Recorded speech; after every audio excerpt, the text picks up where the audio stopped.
Bienvenue sur Africa 24 dans cette nouvelle édition du QG Week-end. Au sommaire de l'actualité, le paysage politique du Bénin s'enrichit d'un nouveau parti politique, Union sociale libérale, c'est le nom de la formation créée par l'homme d'affaires Sébastien Adjavon, déjà dans le viseur des prochaines élections législatives. Une des ressources majeures de la Tanzanie, la production de café va connaître une baisse de 8,43% en 2018. Afin de booster cette production, les autorités comptent accélérer le plan stratégique du café dont l'échéance est prévue en 2021. Et au Nigeria, un artiste peintre a trouvé le moyen d'unir sa passion pour le café à son art. Et Kenen Jige utilise le café instantané ou infusé pour jouer avec différentes nuances de couleurs et d'ajouter de la profondeur à l'image. Il y a 2 ans, il avait aidé à faire élire le président Patrice Talon. Aujourd'hui, il est son opposant. L'homme d'affaires béninois Sébastien Adjavon crée son parti politique dénommé Union sociale libérale. Son congrès s'est achevé ce vendredi par un meeting à Djefa, au sud-est du pays. Reportage de notre correspondant Lefty Ono, commenté par Siamlo Victoria Sedje. Au Bénin, un géant meeting tenu ce 24 mars 2018 dans le département de l'Oulémé à Djefa a consacré la création et l'entrée sur la scène politique du parti Union sociale libérale de l'homme d'affaires Sébastien Germain Adjavon. Ce meeting intervient au lendemain de l'Assemblée générale constitutive de ce parti, une instance qui a plébiscité Sébastien Germain Adjavon au poste de président d'honneur de la nouvelle formation politique. L'heure est grave pour notre pays. Les Béninois souffrent. Nos libertés sont menacées. Mobilisons-nous dès maintenant pour refuser l'arbitraire et l'injustice. Rassemblons-nous pour créer une alternative de progrès démocratique en faveur de la liberté et du développement.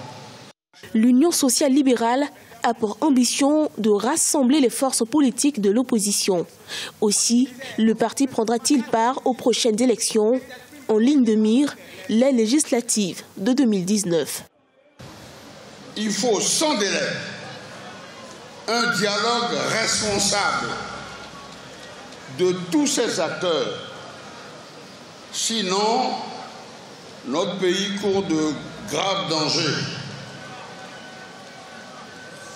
Il nous faut donc renouer avec la philosophie de la conférence nationale souveraine.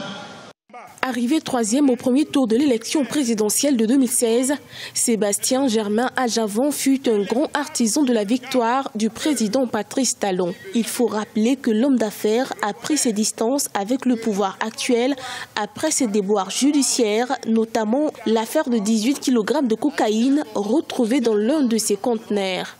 Il a par la suite été blanchi par la justice. Difficile accès au crédit, troubles climatiques ou encore intrants agricoles de mauvaise qualité sont entre autres les causes de la baisse de 8,43% que va connaître la production du café tanzanien. Face à cette contre-performance, les autorités envisagent 2 mesures agricoles et la promotion de la transformation et de la consommation locale de ce produit. Nathalie Mo.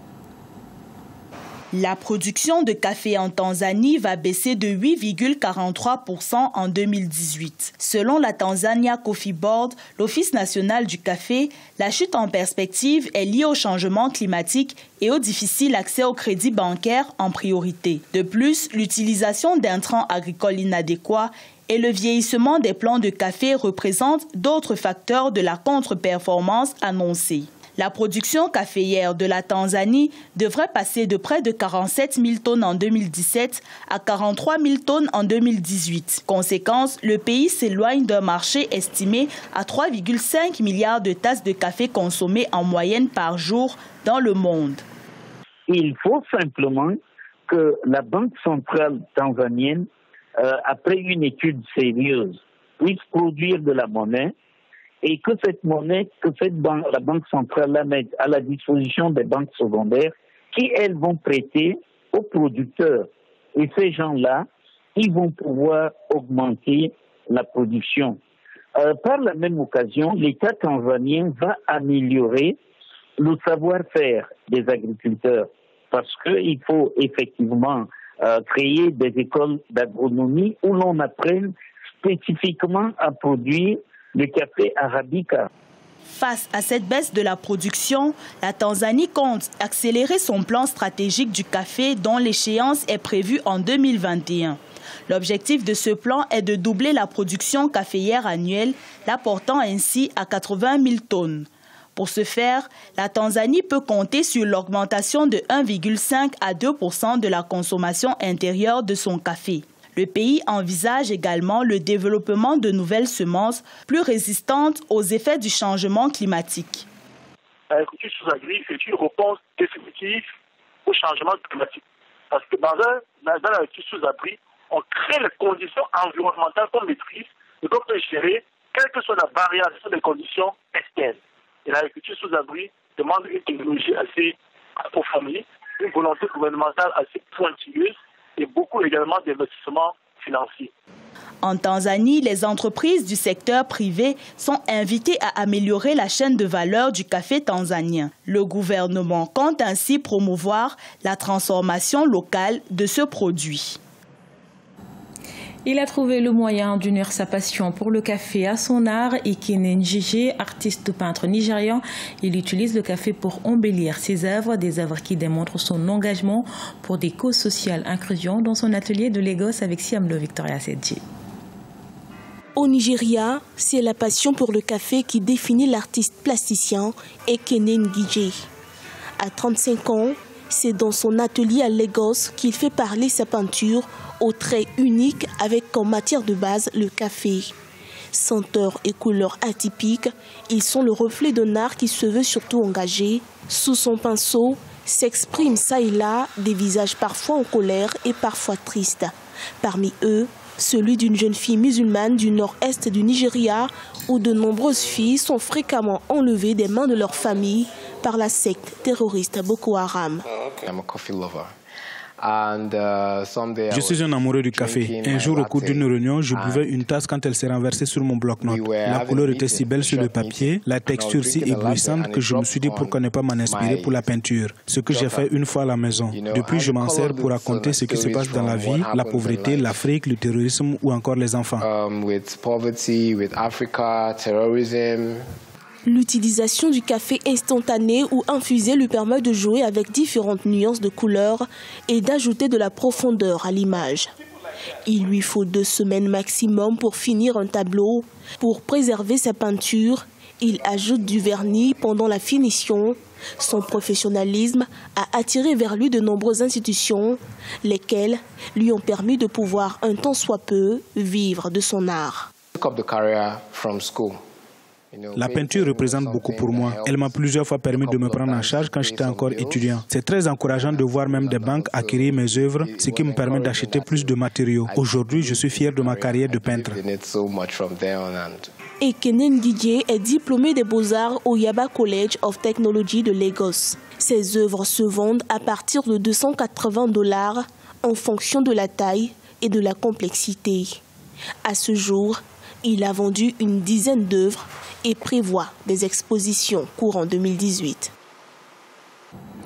Dans le reste de l'actualité, tournée continentale de l'artiste nigérian Davido, dénommé Swati Billion African Tour. Cette série de spectacles dans 6 villes africaines s'est achevée ce 24 mars à Dakar, avant la capitale sénégalaise. L'artiste s'est produit à Niamey au Niger, où notre correspondant l'a rencontré. Son portrait dans ce reportage de Sadou Alizé Mokhtar.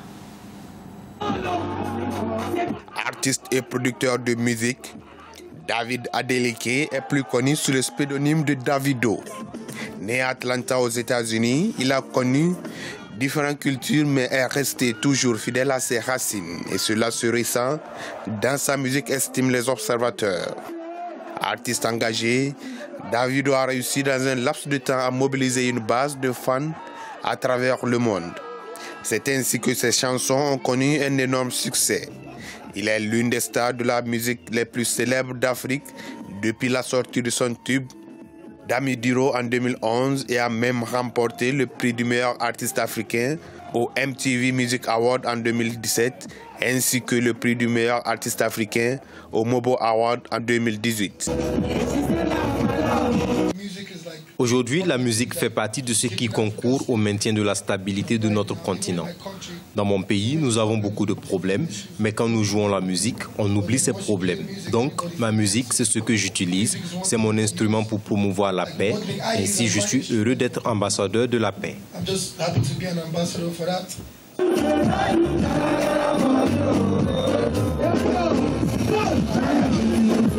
En tournée africaine dénommée 30 Billion African Tour, la pop star nigériane a organisé une série de spectacles dans 6 villes africaines en 2018.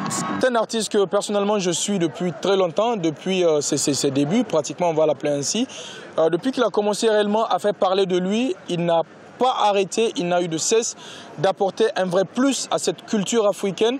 Bien qu'il ait commencé la musique professionnelle à 18 ans, Davido se produit et fait de la musique depuis l'âge de 11 ans. À 19 ans, il a créé un label de musique appelé HKN Music, détenu conjointement avec Adé, son frère aîné. Le chanteur qui va sur ses 26 ans n'a sorti qu'un album en 2012, mais a toujours enthousiasmé les fans avec des succès majeurs tels que Gobe, Skeleu, Kule Skyden Africa, Gabeoshi et les 3 nouveaux tubes de 2017, If, Fall et Fia. Ce journal a été réalisé par l'ensemble de la rédaction. Merci pour votre fidélité. Dans un instant, une nouvelle édition de l'actualité sur Africa 24.